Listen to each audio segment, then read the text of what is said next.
Voilà pour les titres, bonsoir à tous. Les combats ne sont pas terminés, mais cette fois la victoire est annoncée. Victoire des forces irakiennes et de la coalition et défaite de Daesh. C'est son fief de Mossoul que le groupe État islamique perd après 9 mois de combat. Le président français Emmanuel Macron rend hommage aux forces locales, celles de la coalition et aux troupes françaises qui ont participé au combat et qui vont poursuivre leur travail dans les prochains jours. Retour sur ces dernières heures avec Hakim Abdelkalek. Sur les berges du Tigre, les soldats plantent le drapeau irakien, symbole de la reconquête de Mossoul. Tir de victoire.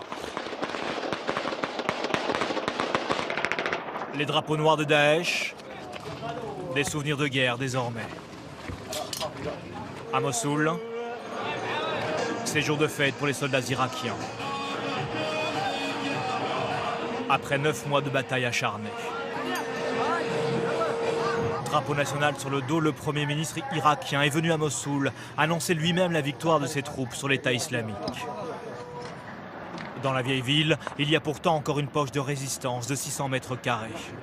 Nous avons joint à Mossoul une reporter du journal Le Monde qui était sur la ligne de front cet après-midi. Les combats se poursuivent, ils sont très difficiles.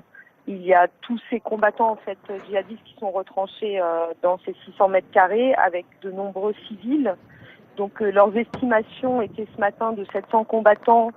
Ces dernières heures, les hommes de l'armée irakienne avançaient donc pas à pas dans le dernier réduit des djihadistes. Surgit des ruines, une femme. Un soldat lui retire son sac. Ce pourrait être une kamikaze de Daesh. Les soldats l'interrogent.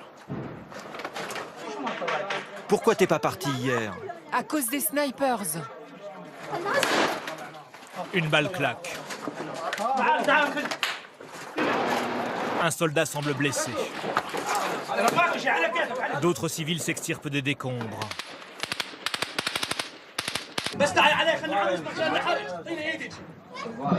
Il faut traverser. Le sniper de Daesh n'est pas loin. Un par un, des enfants tentent leur chance.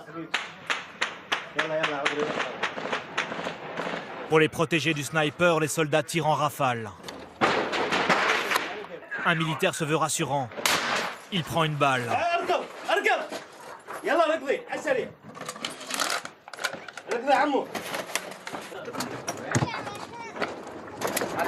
Au loin, le fracas de la guerre.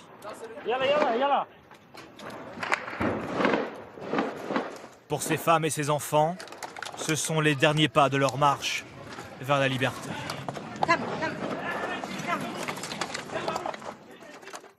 Et on retrouve tout de suite notre correspondant au Proche-Orient, Franck Genozo. Bonsoir Franck. D'abord, c'est une annonce importante, symbolique, même si on vient de le voir, les combats ne sont pas terminés.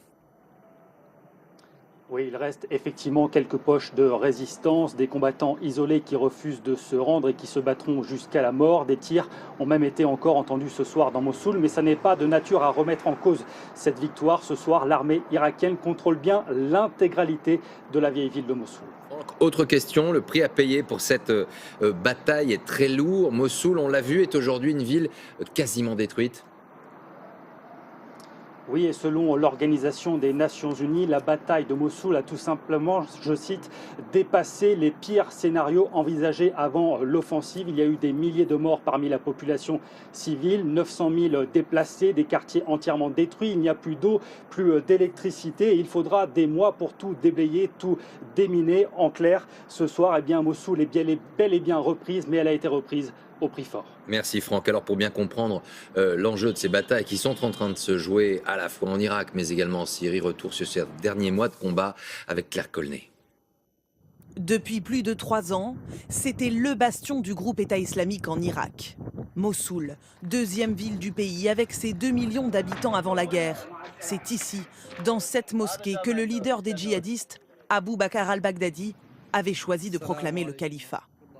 Une ville symbole, une ville martyre aussi, après 9 mois de reconquête acharnée. Octobre dernier, l'armée irakienne, soutenue par les forces kurdes, lance l'offensive.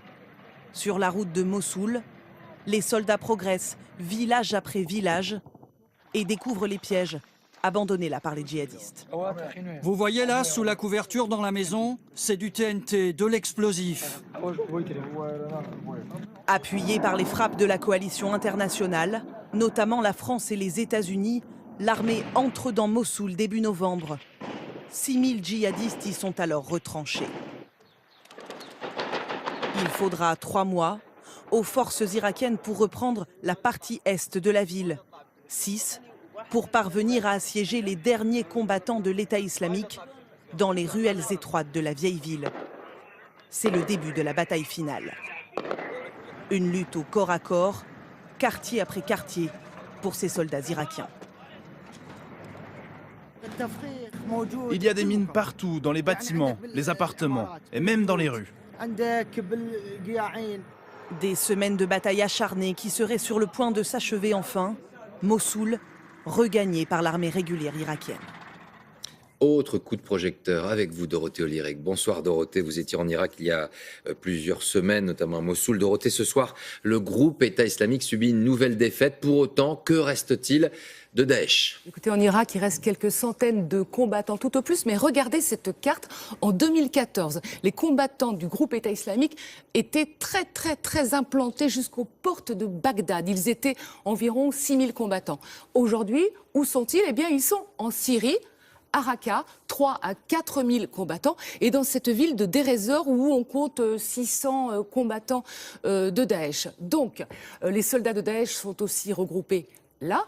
Et cela dit, on ne peut pas parler pour autant de la fin du groupe État islamique, car il progresse dans les zones rurales, en Irak notamment, et cherche aussi de nouveaux territoires à l'étranger. Et puis Daesh parvient toujours à recruter des combattants. Le groupe État islamique a revendiqué récemment de nombreux attentats. On l'a vu en France, en Belgique ou encore en Grande-Bretagne. Donc la menace pourrait notamment perdurer avec des attaques terroristes menées au nom de Daesh. Merci beaucoup Dorothée. Voilà pour cette victoire annoncée par le gouvernement irakien à Mossoul.